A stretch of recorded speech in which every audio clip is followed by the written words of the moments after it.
Hello, how are you doing today? Welcome to this session where we're going to be talking about financial freedom abuses. Okay? Yeah, is it possible for one to abuse financial freedom? The answer is yes. Just a moment. Is it possible for one to abuse financial freedom? The answer is yes. How? What are the consequences when you abuse financial freedom? What are the things you need to know? These are all we're going to be talking about today. As you already know, my name is Dr. Linda Pajuel. I'm the CEO and founder of Investornomy.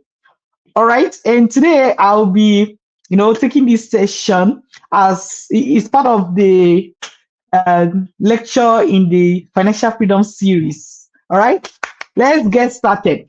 So the first thing I want you to take note of today is that when intent is not known, abuse is inevitable.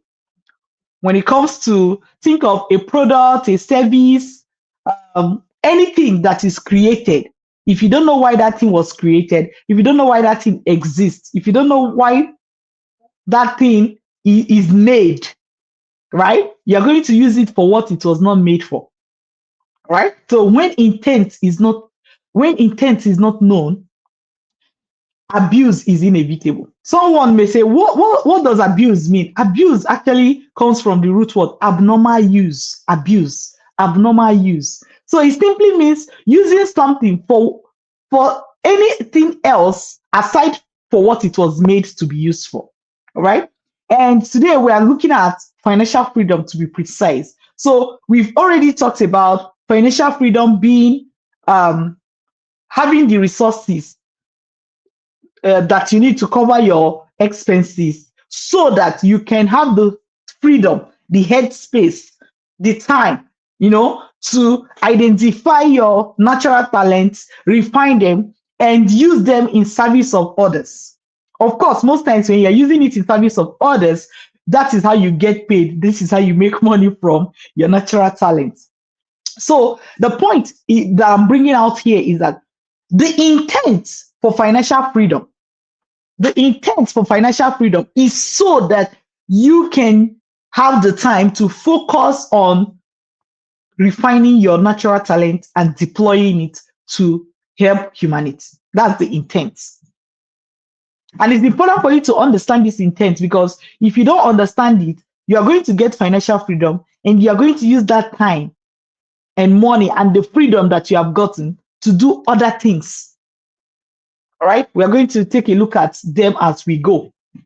So let's start with part one. This lecture has 3 parts. So first, we're going to look at the common ways people abuse financial freedom. Then we're going to look at the power that comes from financial freedom and how that can be abused, especially for one who has already achieved financial freedom, deployed, refined their gifts, deployed it, it comes with power. How do you, we're going to discuss more about that and how that power can be abused. We're also going to look at when you have identified your natural talent, deployed it, how you can become a pawn and how to avoid that. So this lecture has 3 parts. Let's start with part 1, which is common ways people abuse financial freedom.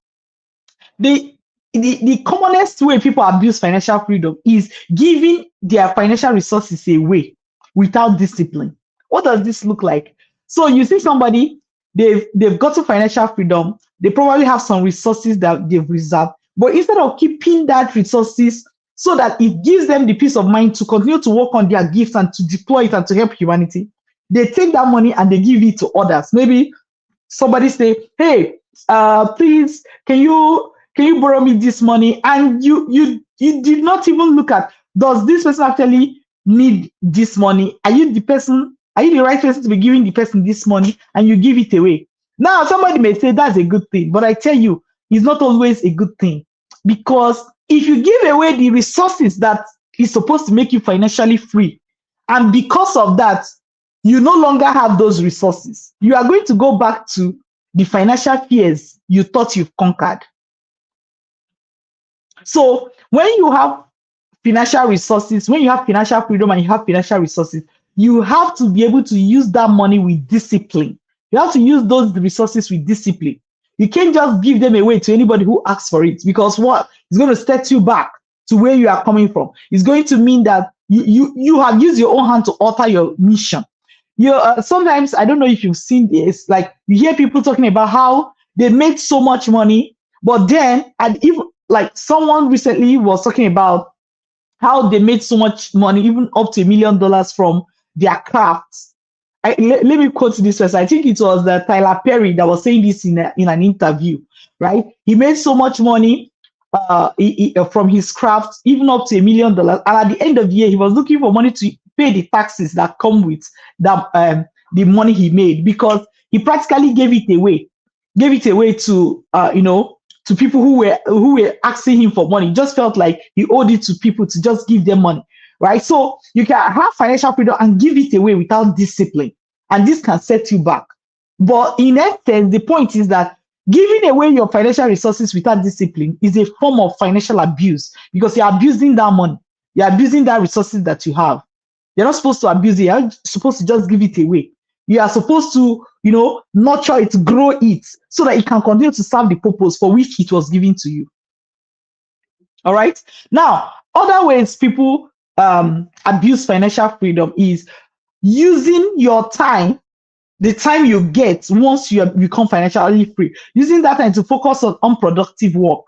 So sometimes you see this, like you see someone, maybe they inherited money, this is how their own financial freedom came to them. And then you see that sometimes those people may not even be doing any productive work. They idle away, or some people may even engage in endless party, right? In other words, they are wasting time. They are wasting the time that has been given to them. This, like the time you get from from achieving financial freedom, is supposed to use for what? Identify your gifts, refine your gifts, deploy your gift, or commercialize your gift, use it in service of others. So when you have that money that have gotten you to financial freedom, maybe because you inherited it or something, and you are not using that time towards what it was supposed to be, to refine your natural talent and deploy it, you are abusing the financial freedom. You are abusing the financial freedom. Now let's look at operation of others. So there are all there are people who, because they are financially free, they can order anything they want, right? So they use that freedom, the financial resources they've gotten that have given them freedom, they use it to oppress others instead of to help humanity. In recent times, we heard stories of what some rich folks were doing to underage girls in an island. Have you heard that story? The story of some rich folks in an island, abusing underage girls. And that's just like the big story. These things happen even in small ways. It could be, you see the story of, maybe the owner, a business owner abusing staff, right? Abusing their staff in some ways, or people under them, right? So the point is that financial freedom, it can be misused when you are using it to oppress others. All right. Now, some people, other ways people abuse financial freedom is that some people have gotten financial freedom, but they are using that resources instead of using it to focus on the productive work that has to do with refining their talent and deploying to the world. They are focusing on using their financial resources to engage in the consumption of addictive substances, right? Or other forms of addiction. This is financial freedom. This is a form of financial freedom abuse. If you are doing something like this, is a form of financial freedom abuse. Even if you are not doing it, the essence of this session is for you to be aware that this is a form of financial freedom abuse, so that you do not fall into such. Do you get the point? So when I'm talking, don't feel like, oh, I'm after you. Well, if you're a culprit, listen to what I'm saying and mend your ways. But even if this does not apply to you, listen to it, because the goal, the essential goal of this session today is, what's the topic? Be aware. Beware. All right? Be aware, which means beware of financial freedom abuses, so that you don't fall prey to them. All right. So because you have financial resources, if you start using it to engage in things that lead to addiction, different forms of addiction, you are abusing the financial freedom. This is not what it's meant for. We already said that abuse means abnormal use. Abuse means what? Abnormal use. So when you have financial freedom and you're using the time or the money to do something other than what it is meant for you to do, you are abusing it. All right. Now, other ways, like you may have heard this too. You see, like somebody can use their organization to sponsor things that cause harm to others. So because your business is making a lot of money, you can become a sponsor for things that can harm others. These are ways people abuse financial freedom. All right, making products that can harm others. How is this an abuse? Sometimes, first of all, because it's harming others instead of making them better.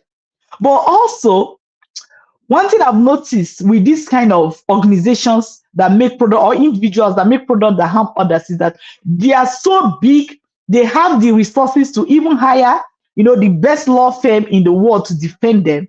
So it's almost like the human guardrails that have the societal guardrails that have been put in place, right? To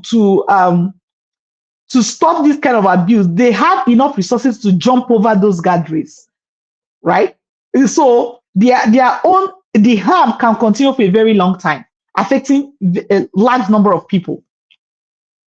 So I want you to know that this is a form of financial freedom abuse. The fact that your company has all the money to hire the best lawyers should not mean that you can then go and create products or do things or throw waste into into water that can harm people. Do you get the point? Like, I'm using big stories, but I want us to know that there are even smaller ways that this can also take effect. So I'm not just talking about big organizations. Again, I repeat that the essence of this lecture is for you to be aware of different ways people can abuse financial freedom, different ways financial freedom can be abused, so that you do not fall prey to them. Don't let your organization be that organization that is creating products that will harm others or that are harming people, right? So now let's look at focusing on things that is not in line with your purpose on earth is a form of abuse, is a form of financial freedom abuse. This one doesn't look like it. Let me explain. Let's say you have this also natural talent. You have natural talent. Let me give you an example. Let's use something. Let's say you have a natural talent for science, and one of your purpose on earth is like to help humanity discover things that can maybe discover new drugs that can cure illnesses in the world, right? And now you have financial freedom. You are free to go do what you want. Let's say you say, I don't want to do that. You know what? I'm just going to play music at a bar and just chill. Now, playing music at a bar may even be someone else's life purpose, right? But is it your life purpose? If no, then you are abusing your financial freedom. Do you see the point? So abusing financial freedom is not always about doing bad thing, doing something wrong. It's more about doing what you're not supposed to do. Whether the thing you are doing is bad or good, it can still be a form of financial freedom abuse. So when you're spending your time doing something that is not in line with your natural talent, refining it, identifying, deploying it to the world, you are, in other words, doing something else. It's like you're wasting your time.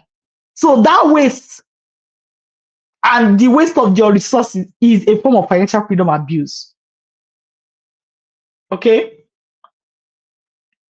So the point is that you should be focusing on making people's life better using things that fall within your natural talents. You should be making people's life better, not worse. All right. Now let's look at the part 2 of this session, which is what? The power that comes with financial freedom, and how that power, how you can use the power, or how the power can control you. All right. So being financially free make you very powerful, especially after the initial stage of, oh, you have just gotten your financial freedom, you work on your talent, then you start making money, and and your resources keep increasing. Yes, you are still financially free, so you still fall under this window, but then you become powerful. You also become influential, which is a form of power, right? So let's just stick to you become powerful. So this means that you have a lot of influence. You have to be careful about how you use that influence. You have to be careful. You have to be careful about how you use that power. You have to have things in place to guide you, and we are going to explain more. But I'll tell you what is coming to my mind right now as an example. Recently, I was online and I saw someone. The person has over a million followers on Instagram, right? This lady, like what she was doing that day, I've never seen her do it before. So I also used to follow her on social media, right? Now, what happened? The lady is in, like, she's an expert in a particular area, and she was calling out another lady. And it's not the calling out that I have problem with, is that the information she was providing, where you can tell that this information was knowingly misaligned. First, it's like they took, maybe, let's imagine like a 1 hour session of the lady, and they cut it out. I'm not talking about myself, to be precise. I'm not talking about myself. And they sliced it, but I create content so I can understand. They sliced it and specifically cut out the places that either look like an error or that easily can be misinterpreted. Very tiny portion were cut out. And then without context and everything, this lady was saying something that was totally misplaced. I'm not, I'm not usually one to see something like that online, or see like a conflict happening online and want to really jump in, but I said to myself, what's happening here? Someone edited this video, cut it out like this, made voiceovers over the video. And this thing, they are like, is totally misplaced. But this is not the problem. The problem is that this person posted this video to their over 1 million followers. Followers is even different from the reach of the video, right? Because you have followers, and then you have people who view your content but they don't follow you, right? And you know what I said to myself? I said, this lady does not realize, or maybe she realizes. I think she realizes. I don't want to say she does not realize, but you have over 1 million followers on social media. That's a lot of power. That's a lot of media power.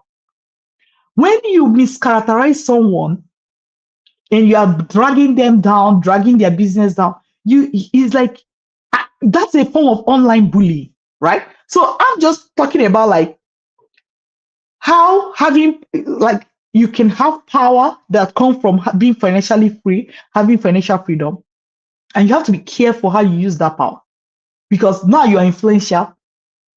Your words have impact on people, and the one I said is just an example. Now let me tell you another example that concerns me. Um, someone came to me and they were representing a company that has stocks to sell. The company didn't, their stock is not really, like, it's not something I'll buy. By the way, the business is not something I'll buy, right? But they were like, oh, we'll pay you so amount. You just have to make a video and tell your followers about this company. You don't even need to tell them to buy it. It sounds harmless, right? It sounds harmless. But the point is that if someone sees me, hey, Dr. Linda Padre is an expert in stock market investing, and then you see me talking about a company, what do you think? What do you think is going to be the conclusion? For us to be talking about this company, the company must be good. I don't need to tell the person, go and buy this company before they buy the company, right? Now, if the company is good, it's a different thing. I wouldn't mind making that video, right? But I have assessed the company. This is not a company I would advise even my enemy to buy, right? Meaning, this is not a company I would even want to use as an example for anything. But here you are being offered money to buy it, to promote the company, even if you are not going to tell people buy it. I had to recognize the power and influence I have over the people who listen to me, over the people who trust my judgment. Whether they are not even clients, they are people who are listening to me for free like this, right? But that is power.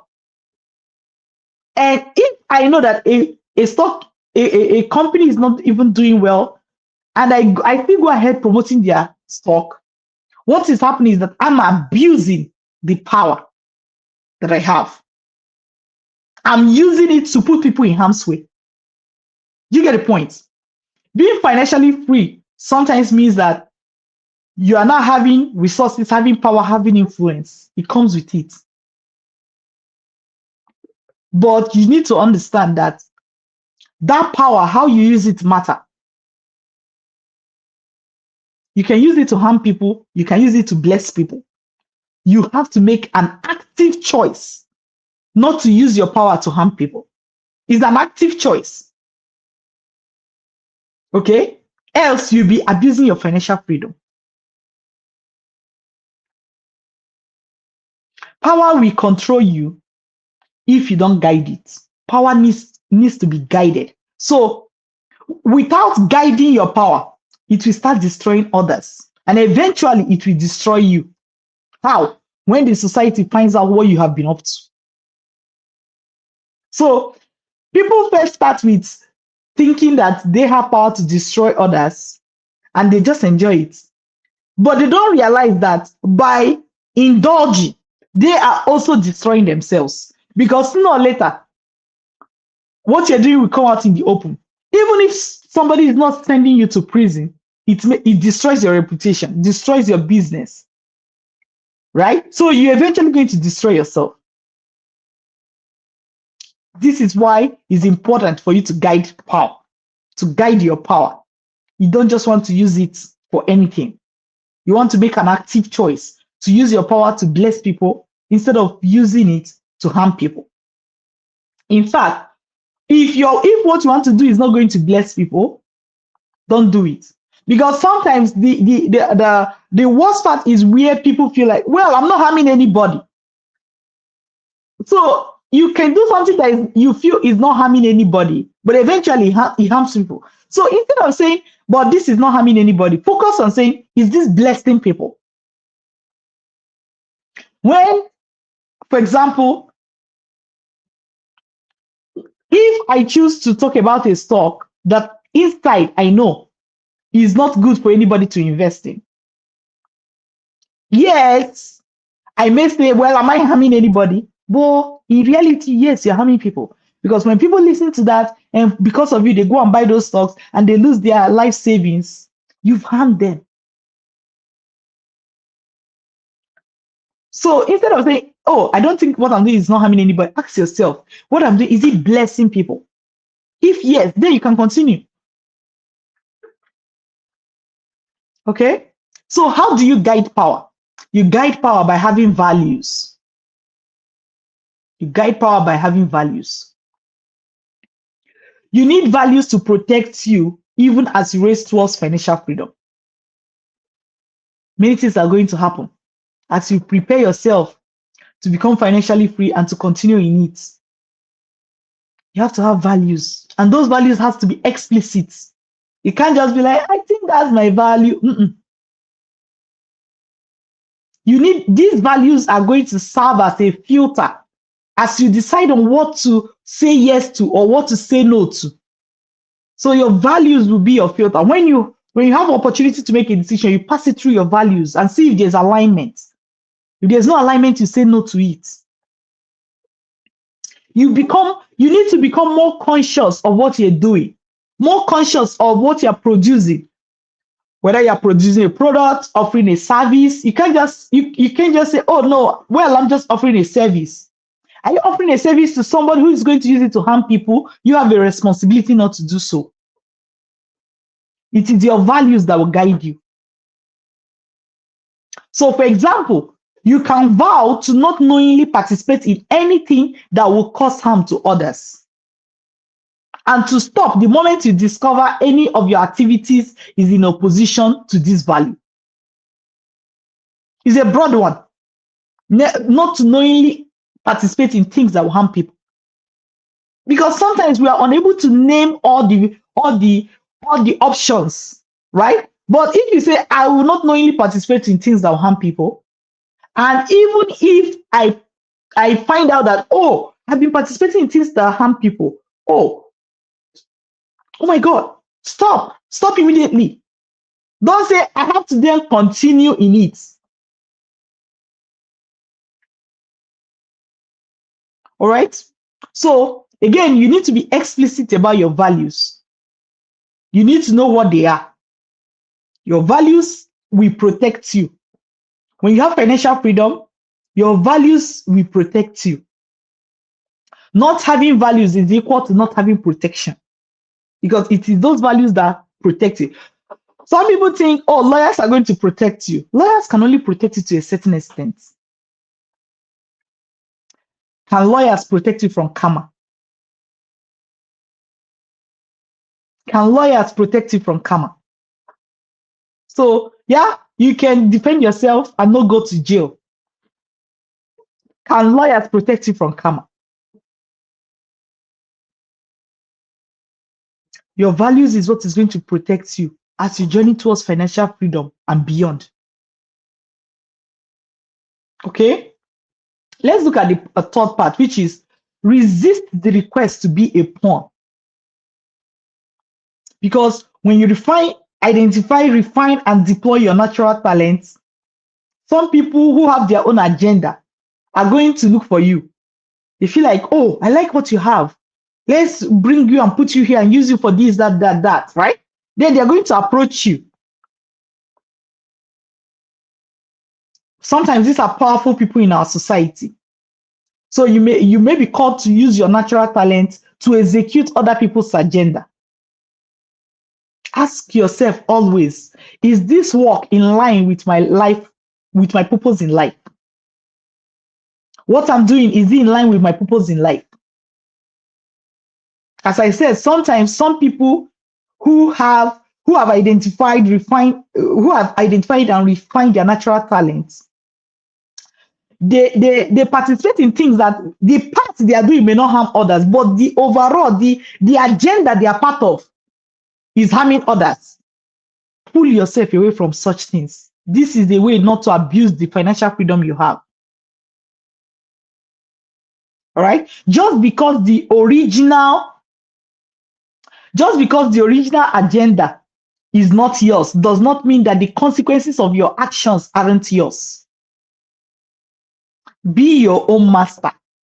Whether you are working for somebody, whether you are working for the government, whether you have your own business, be your own master. Because even as you acquire financial freedom, right, you have the freedom to change workplace. You have the freedom to pull out from a partner that is doing something that is in opposition with your values, right? Exercise that freedom when the need arises. Otherwise, you are abusing it. You are abusing your financial freedom.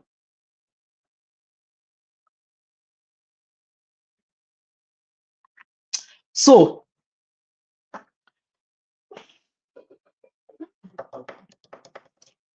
the summary of all I'm saying here is that be aware of all that we have discussed. Be aware of different ways people abuse financial freedom. Be aware of them so that you do not fall prey to them. So that you don't see yourself abusing financial freedom.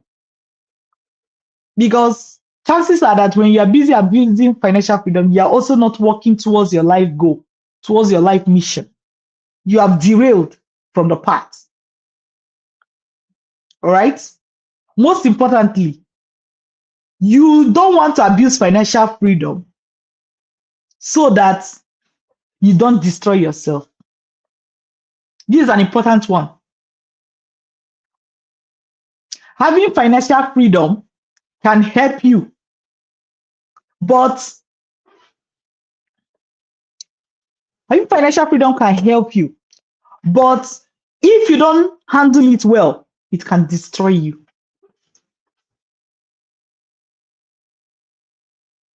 Having financial freedom can help you. If you don't handle it well, it can destroy you. How many, in quotes, how many regular working class people, let me use this term, how many poor people were convicted of being on the island abusing underage girls? Do you get the point? These are the people that are being prosecuted for this. Many are people who have financial freedom and even more.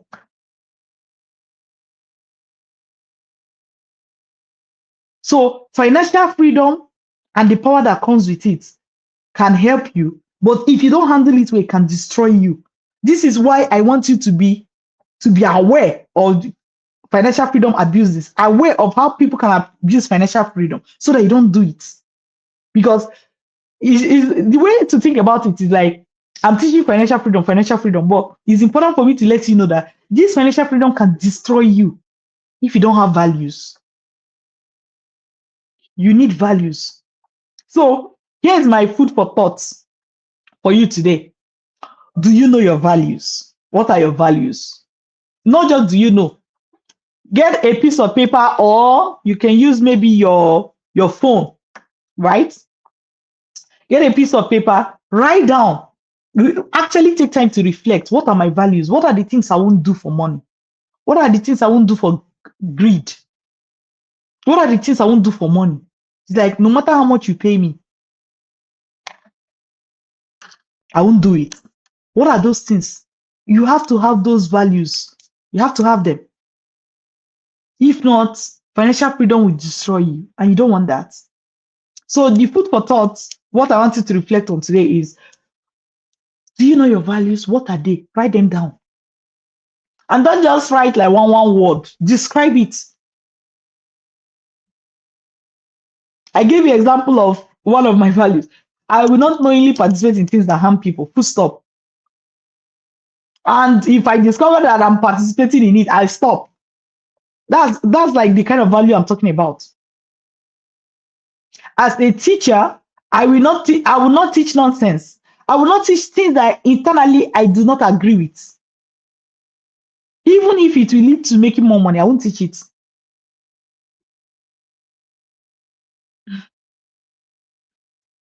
So write down 3 values. Even if you write one, you have made progress. At least take time to reflect on this session, right? Come up with your values, make them explicit, write them down so that your brain can pick them up. Where you are going, you need it. On this financial freedom journey, you need it so that you don't get destroyed. Okay? All right. Take good care of yourself till I see you again.